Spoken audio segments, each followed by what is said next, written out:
자, 이제 말씀을 전하겠습니다. 오늘은 복음서 강의 158번째 시간입니다. 거기 뭐라고 나와 있어요? 예수님의 완전한 죽음이라고 나와 있죠?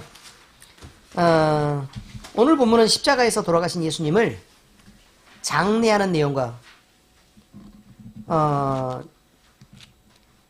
로마의 유대 총독인 본디오 빌라도가 유대 종교 지도자들의 요청을 받아서요, 예수님의 무덤을 봉인하고 또 군사들을 배치하여 예수님이 장사된 무덤을 굳게 지킨 것을 기록하고 있는데, 이것의 목적은 뭐냐면 예수님이 완전히 죽었고 살아날 가능성이 없다라는 것을 얘기하고 있는 것입니다. 자, 그런데 부활을 부인하는 자들, 그러니까 부활이 꼭 있어야만 하는 거죠. 근데 부활을 부인하는 자들이 있었다는 거예요. 부활을 부인하는 자들이. 왜 부활을 부인해야 했을까요? 왜 부활을 부인해야 됐을까요? 부활이 사람으로는 할 수 없는 하나님의 능력이기 때문에 그렇습니다. 그리고 부활이 없이는 우리가 믿는 신앙이 거짓 것이고 가짜이기 때문에 그렇습니다. 만약에 예수님이 죽었어요. 그러니까 다른 사람들도 많이 죽었어요. 부처도 죽었는데 열반했다 그러고, 그죠? 그 다음에 뭐 마호메도 죽었고, 뭐 다 죽었습니다. 뭐 공자도 죽고 맹자도 죽고 뭐 여러 가지 다 죽었습니다. 그리고 심지어 막 신들이 있는데요. 그리스 신화 이렇게 있는데, 신들이 신 중에 뭐 아버지 신이 있고 엄마 신이 있고, 그런데 둘이 결혼해서 다른 자식 신을 낳았는데 그 자식 신이 힘이 세져서 아버지 신 죽이고 막 이래서 신이 죽었대요. 이거 아세요? 모르세요? 이거 알죠? 네, 신이 죽는데요. 신이 어떻게 죽어요? 말이 안 되는 거예요. 그러니까 지금 여기서 부활이라는 것은요, 죽음을 넘고 이기는 능력을 의미하는 것입니다. 그러니까 결국은 사람들이 막 이것저것 막 좋은 말로 잔뜩 꾸며냅니다. 그래가지고 세상은 이렇게 살아야 된다, 저렇게 살아야 된다, 그래서 뭐 어떤 세상이 있다, 저런 세상이 있다라고 거짓말을 잔뜩 해놓고 나중에 이렇게 훌륭하게 막 살다가 고결하게 죽었어요. 죽으면 소용없는 거라. 다 거짓말이라 그 말이에요. 그런데 예수님은 완전히 죽으셨습니다. 그런데 죽고 만약에 살아나지 못했으면 그 예수님도 거짓말입니다. 분명히 거짓말입니다. 그런데 그것을 넘어서서 부활을 한다 그러니까 그걸 지켜서 그 거짓말이 없게 하자라고 얘기하는 게 오늘의 목표입니다. 그러니까 로마의 본디오 빌라도나, 로마 총독이었던 본디오 빌라도나, 아니면 유대인의 종교 지도자들 그룹이었던 바리새인 서기관들의 무리라든지, 아니면 대제사장과 제사장들의 무리라든지, 이런 많은 사람들은요, 결국 뭘 말하고 싶은 거냐면 자기들이 죽였잖아요. 자기들이 죽였으니까 살아나지 못한다라는 말을 하고 싶어 하고, 나중에 조금 더 시간이 지나면요, 예수님이 살아난 것까지는 맞아. 그래, 많은 사람들한테 너무 많이 보이는 거예요. 이제 너무 많이 보여서 그 증인들이 막 다 있어요. 본 사람이 있어. 본 사람이 있어서 실제 경험을 하고 그랬으니까, 그러니까 그 사람들은, 본 사람들은 이렇게 얘기하는 거죠. 안 죽었어. 덜 죽어서 그런 거야. 십자가에 매달려가지고 6시간 매달렸는데 거의 죽을 뻔했어. 거의 죽을 뻔했는데 아슬하게 거의 죽었다라고 내려놨는데 무덤에 넣어놓으니까 살았다니까? 이렇게 얘기하는 거예요. 의미를 아시겠죠? 그래서 부활을 부인을 하고 싶으면 첫 번째는 시체를 훔쳐갔다고 얘기를 하거나, 아니면 두 번째는 거의 죽을 뻔했다, 그러나 죽지는 않았다, 이렇게 되는 거예요. 의미를 아시겠습니까? 자, 이런 의미에서, 그래서 예수님의 신성을 부인하고 싶어서 부활이 없는 것, 이렇게 표현을 하고 싶은 거예요. 그걸 찾아가고 싶었다, 그런 말입니다. 부활을 이렇게 성경의 기록을 쭉 이렇게 보면요, 예수님은 십자가 위에서 이미 완전히 죽었다라고 말하고, 그것을 병사들이 확인도 했다라고 얘기하고, 무덤에 분명히 장사도 되셨고 그것들을 로마 군병들이 지키고 있었고, 또 예수님의 시체를 누군가 조용히 훔쳐가는 것이 더 이상 불가능한 상황이었다라는 것을 기록하고 있습니다. 당시에 이 일에는요, 너무도 많은 증인들이 있어서 그걸 묻을 수도 없고 번복할 수도 없었기 때문에 거짓 것들을 자꾸 만들어내는 것입니다. 그래서 로마 총독이나 유대 지도자들이 예수님의 부활을 조용히 묻고 소문만 퍼지게 하지 않아서 지나가려고 그렇게 애를 썼던 것입니다. 그렇게 사탄의 무리들은 예수님의 죽으심을 왜곡해서 부활을 부인하고자 했습니다. 오늘 말씀은 예수님이 얻어내신 이 분명한 승리를, 부활한 분명한 승리를 우리로 확인하게 하고 우리의 신앙이 그것을 중심으로 서야 한다라는 것을 확인하는 중요한 기회가 되기를 바랍니다. 성경 말씀의 내용입니다. 예수님은 돌아가셨습니다. 그리고 이제 해가 저물었습니다. 예수님이 십자가에 달릴 때 소리를 지르면서 조롱하고 또 거기에 남아서 예수님께 손가락질하던 모든 무리들은 이제 각기 제 갈 길로 갔습니다. 이게 중요한 것입니다. 예수님을 죽이고 그들의 무리는 끝난 줄 알고 제 길로 갔습니다. 그런데 그 자리에 남아있었던 사람이 몇몇이 있었는데 그 중에는요, 아리마대에서 온 부자인 요셉이라는 사람이 있었다. 이렇게 기록하고 있습니다. 자, 그런데 이 요셉이라는 사람은요, 공회원이라고 얘기합니다. 존경받는 공회원이고 하나님의 나라를 기다리는 자다라고 성경이 기록하고 있는데, 그럼 공회원이라고 얘기하면 이 안에 들어있겠죠. 대제사장, 제사장, 바리새인과 서기관, 요 무리 안에 들어있었던 거예요. 그런데 알려지기로는 이 사람이 바리새인의 무리들 중에 한 사람이다 라고 그렇게 생각을 하고 있는 것입니다. 자, 그런데 이 사람이 예수님이 돌아가시는 상황에서, 아니 베드로도 무서워서 예수님을 3번이나 부인하고 도망을 갈 상황이었습니다. 그러니 예수님의 편을 들 수 있는 사람이 존재할 수가 없는 상황인 거죠. 그러니까 예수님의 편을 들 수가 없으니까 예수님이 돌아가시는 상황에서도 그를 살리라고 말하는 사람도 없었고, 다들 군중심리에 다 이렇게 휩쓸려가지고 못 받고 욕할 때 같이 소리를 지르고 같이 내려오라 그러고 막 이러면서 비난을 했던 것입니다. 그런데 아리마대 요셉은 그것을 가만히 보고 있었던 것입니다. 가만히 보고 있다가, 물론 예수님의 부활을 믿었다, 그것은 아닌데 그냥 그 보고 있었다 그 말이면, 가만히 보고 있으면서 자기가 존경하는 선생님이 그렇게 십자가에 못 박히는 것이 사실 가슴이 아팠습니다. 너무 속이 상했죠. 근데 예수님이 결국 다 돌아가셨기 때문에 사람들이 다 떠나는 걸 보고 사람들의 눈치를 이렇게 조용히 이렇게 보다가 빌라도에게 갑니다. 그래서 조용히 얘기합니다. 그런데 이 일은 조금 비밀스럽게 이루어지는 일처럼 성경은 그렇게 기록하고 있습니다. 자, 그래서 빌라도에게 가서 저에게 예수님의 시체를 주시면 제가 좀 장사를 하고 싶은데 그렇게 해도 괜찮겠습니까? 라고 물어보는 거예요. 근데 이 사람이 공회원이기 때문에, 예수님을 십자가에 못 박아 죽인 무리들과 일원이었기 때문에 별다른 의심 없이 사실 본디오 빌라도는 그에게 시체를 이렇게 내어줍니다. 내어주라고 해라. 그러니까 그걸 받아다가 이제 움직여옵니다.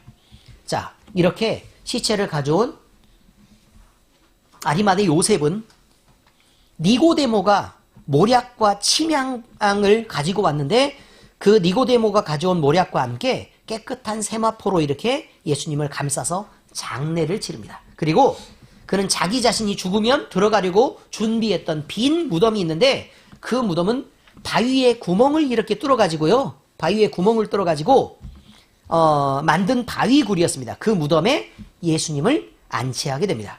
예수님을 안치한 후에 요셉은 큰 바위를 굴려서 그 입구를 막아 임봉했다라고 되어 있습니다.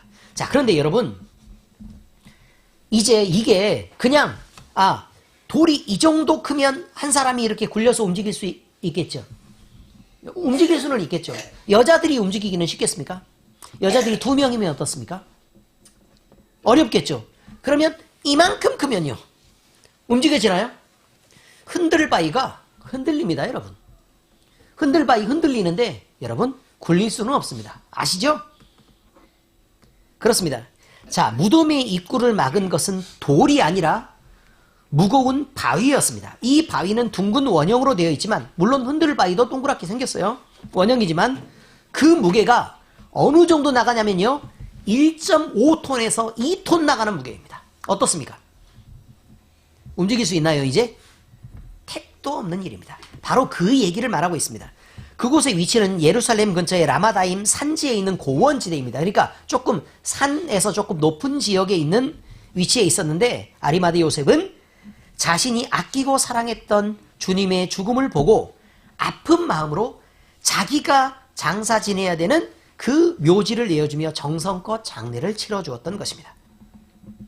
그 광경을 두 여인이 보고 있었는데 막달라 마리아와 요새의 어머니 마리아, 이 두 여인이 보고 있었다. 네, 이렇게 말을 하고 있습니다.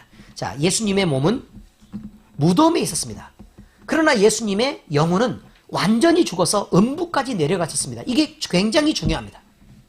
그래서 지옥의 권세를 이기고 예수님이 살아나시는 게 부활 사건이 되는 것입니다. 간신히 죽을락 말락 이렇게 한 게 아니라 완전히 죽으셨기 때문에 예수님의 몸은 무덤에 안치가 된 거고 영혼은 지옥으로 내려간 것입니다. 그러니까 지옥보다는 음부라고 표현하는 게 옳을 것입니다. 그곳에서 이제 예수님은요, 얼마 동안 계셨냐면 약 만 하루 반 정도의 시간이 흐르게 됩니다. 자, 돌아가시던 시간이 오후 3시 정도죠. 오후 3시부터 시작해서 3시면 그날 돌아가셨으니까 그 다음날 하루가 지나고 그 다음날 새벽에 부활하셨으니까 만 하루 반 정도 되는 거예요. 날짜로는 3일이고 그 다음에 시간상으로 보면 만 하루 반 정도의 시간 동안 그렇게 지난 것입니다. 이것은 사탄의 최종 승리를 확정하는 것처럼 보였습니다. 그것은 모든 인간들이 당하는 죽음의 권세라고 여겨졌고 이것은 인간 대신 죽음을 경험해야 했던 예수님께도 동일하게 미치는 권세였습니다. 죄로 인해서 예수님은 완전히 죽은 것입니다. 자신의 죄가 아니고 우리의 죄 때문에. 무덤에서 예수님을 장세 지내고 봉인한 후에도 예수님을 모함해서 죽게 했던 무리들은 그 유대 종교 지도자들은 안심이 안 됩니다. 그러니까 빌라도에게 가서 얘기합니다. 그가 죽은 지 사흘 만에 부활한다 그랬으니까 적어도 사흘 동안에는 우리가 철저하게 지켜야 합니다. 그래서 장사를 지낸 게 확실하니까 군인들을 시켜가지고 그걸 철저하게 지킬 수 있도록 그렇게 해야 됩니다. 라고 얘기를 하는 것입니다. 그러니까 그러면 군병이 있으니까 너희들이 가서 지켜라. 여기 군병이란 말은요, 소요가 일어나면 안 되니까 예루살렘의 그 성전 근처에 사람들이 많이 모일 때는 로마 군병들이 이게 파견이 되어 있습니다. 로마 군병들이 파견이 되어 있는데 성전을 지키는 이 군대들을 데려다가 거길 지키라고 얘기하는 거예요. 그러니까 대제사장과 바리새인들의 무리는 무덤을 지키려고 군병들을 데려다가 이제 그 무덤에 서서 그걸 지키게 합니다. 그래서요, 예수님이 돌아가시고 나서 그 시체를 훔쳐가지 못하도록 완벽하게 지킵니다. 지금 이게 굉장히 중요한 것입니다. 그럼 지킨 것이 잘못된 것이냐? 잘된 것입니다. 성경 안에서도 오히려 다행인 것입니다. 왜냐하면 그들이 지키지 않았으면 누가 훔쳐갔다고 생각할지도 모릅니다. 그 다음에 돌이 큰 바위가 아니고 그냥 작은 돌이었거나 이렇게 되면 몇 명이 와가지고 굴리고 나서 그냥 쉽게 훔쳐갈 수 있었을 텐데 라고 얘기할 수 있는 조건들이 될 건데, 그런데 그런 조건이 전혀 만족되지 못한다고 성경은 계속 얘기하고 있습니다. 그런데 시간은 점점 흘러가서 부활의 아침이 점점 다가오고 있었습니다. 자, 대제사장들과 바리새인 그리고 로마 총독이 했던 모든 조치는 지금까지는 완벽했습니다. 그들은 새벽에 사람들의 눈을 피해 예수님을 잡아왔지요. 그리고 그 자기들의 무리들만 있는 공회에서 예수님을 죽일 모사를 통과를 시켰고, 그럼 이걸 죽이자라고 결정을 하고 본디오 빌라도에게 새벽에 아무도 안 보는 시간에 조용히 얼른 데리고 갔습니다. 그래서 그 공간으로 데리고 가서 빌라도를 막 아침부터 막 새벽에 급하게 나오게 해가지고 얼른 이거 재판을 해라. 이렇게 재판을 한 거예요. 근데 막 소요를 일으킬 일처럼 막 십자가에 못 박아라 이래가지고 결국 사람들이 별로 일어나지 않는 시간에 십자가형을 선고해서 아침 9시에 십자가에 못 박아버렸다. 그런 말입니다. 그럼 이 사건은 일사천리로 진행됐습니다. 그리고 예수님은 완벽하게 죽었습니다. 그리고 완벽하게 죽어서 완전히 장사되어서 더 이상 예수님은 이제 회생의 기회가 없는 상태가 됐습니다. 완벽했습니다. 그리고 예수님이 시체를 훔쳐가지 못하도록 군병들을 시켜서 둘러쌌고, 그 다음에 그 입구는 1.5톤에서 2톤 되는 무거운 돌로 갖다가 때려 막았으니까 이제 훔쳐가는 것도 불가능하고, 그거를 몇 명이 와가지고 급하게 와서 막 이렇게 열어서 얼른 움직이는 것도 불가능한 상황으로 이렇게 만들어서 모든 것이 완벽하게 되었다는 것입니다. 만약 예수님이 부활하시고 무덤의 문이 열리면 완벽하게 하나님의 아들인 그 권능이 증명되는 사건이 되겠습니다. 그러면 어떻게 됐습니까? 결과적으로 예수님이 부활했습니까? 못했습니까? 부활하셨습니다. 그럼 누가 거짓이고 누가 사탄의 무리가 되는지는 분명히 확인된 것입니다. 말씀의 적용입니다. 여러분, 첫 번째 말씀, 희생할 용기가 있는 사람만 은혜를 누릴 기회도 오는 것입니다. 아리마대 사람 요셉이 있었습니다. 그는 공회원이기는 했지만요, 자기 자신이 예수님의 시체를 달라고 했을 때 어떤 위험에 사실 빠지게 될지 모르는 상황이었습니다. 그런데 그는 그가 사랑했던 예수님을 장례라도 치르고 싶어서 자기가 나중에 받을지도 모르는 그 희생을 감수하려고 했습니다. 그래서 비밀스럽게라도 움직여서 용기를 냈는데, 그래서 예수님을 장례를 치러주고, 그리고 성경에 바리새인들 중에 또는 공회원들 중에 이렇게 아름다운 이름으로 기록되게 된 것입니다. 우리가 지키려고 하는 소중한 것들도 마찬가지입니다. 가정을 지키는 아버지가 있습니다. 조민근 성도. 죽으라고 일을 해야 합니다. 희생을 감수해야만 합니다. 그 공을 인정받을지 못할지는 모르지만 그래야만 합니다.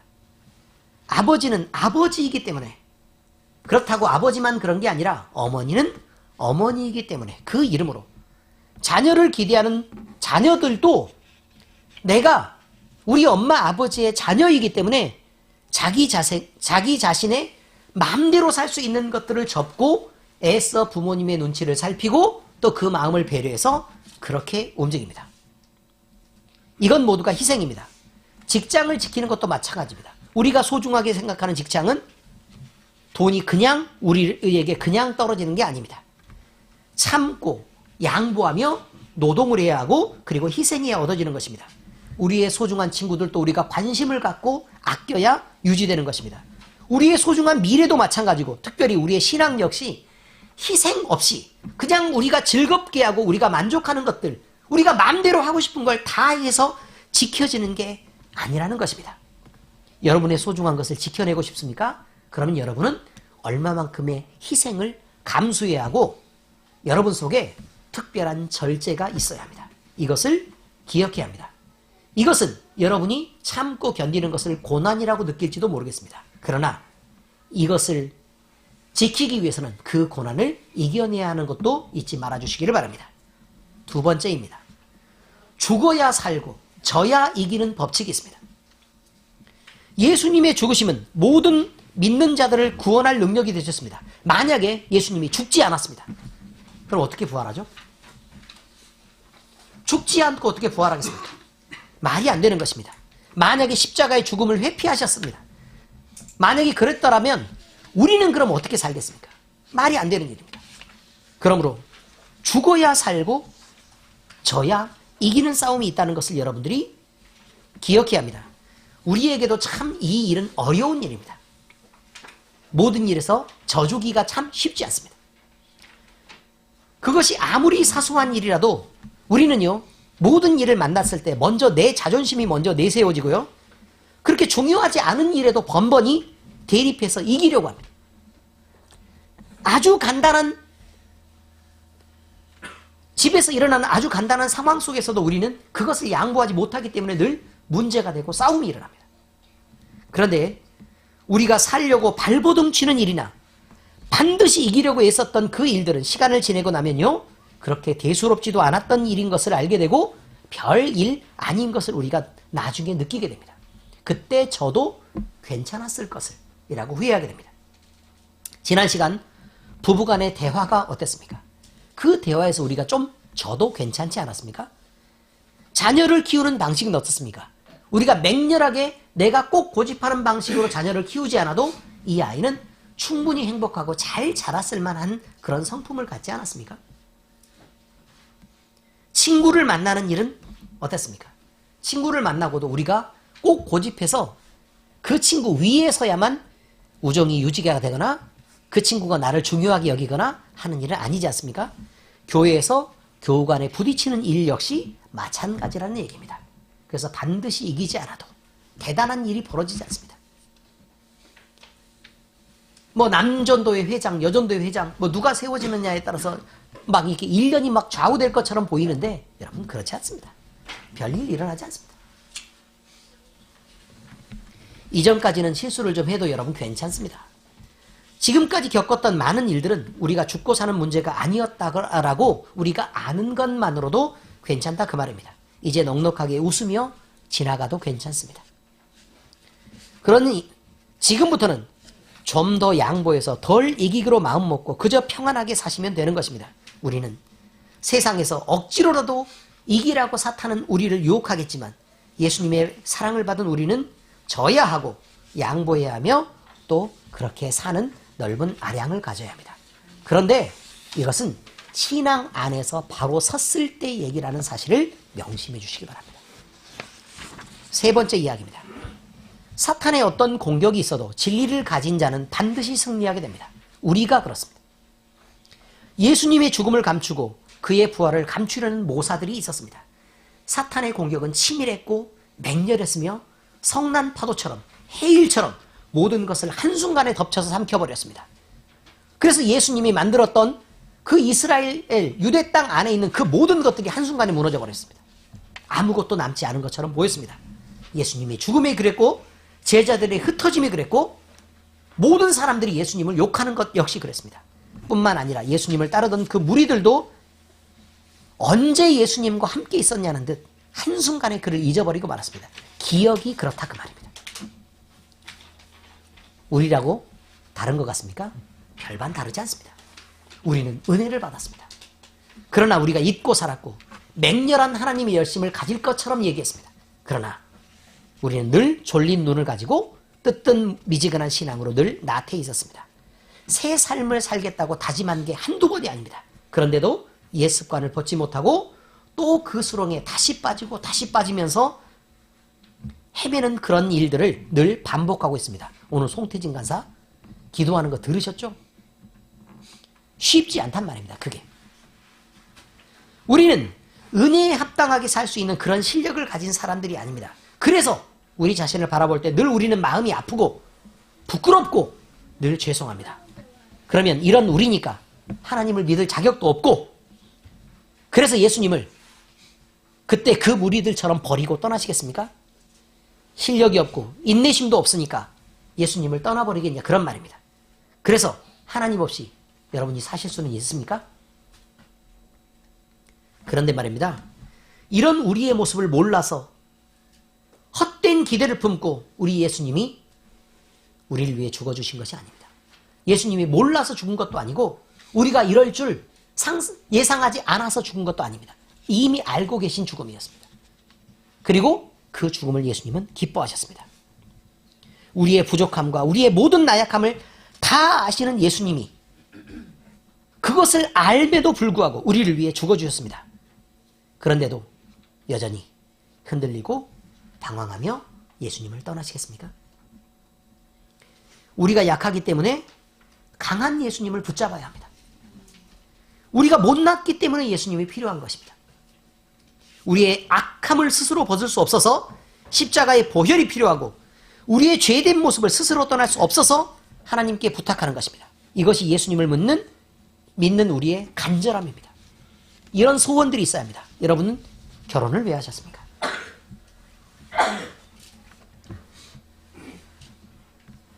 내가 부족하니까 이 사람이 나와 힘을 합치기 위해서 결혼한 거 아니었습니까?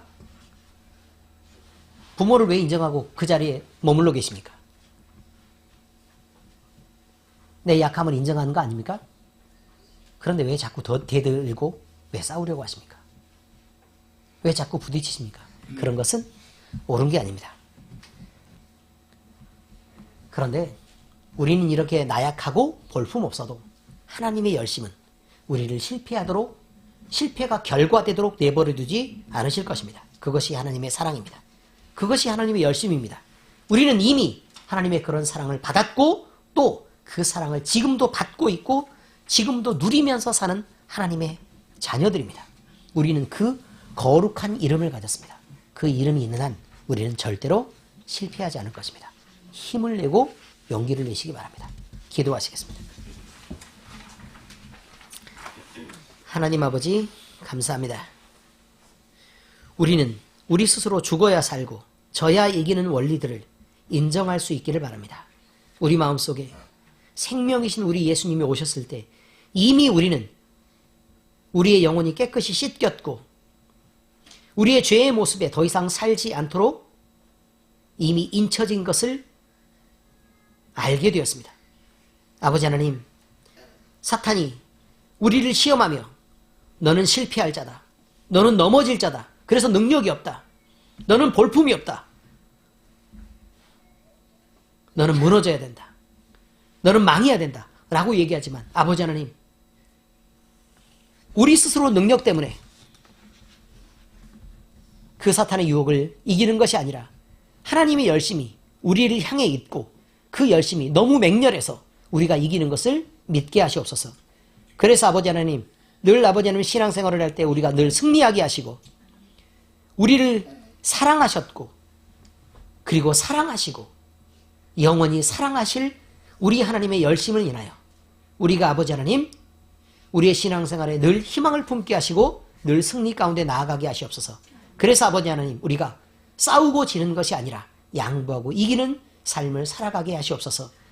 우리 안에 계신 그리스도라는 이름을 붙잡고 우리가 그리스도인으로 살 때 늘 당당해지게 하시옵소서. 살아계신 우리 주 예수 그리스도의 이름으로 감사하며 기도합니다.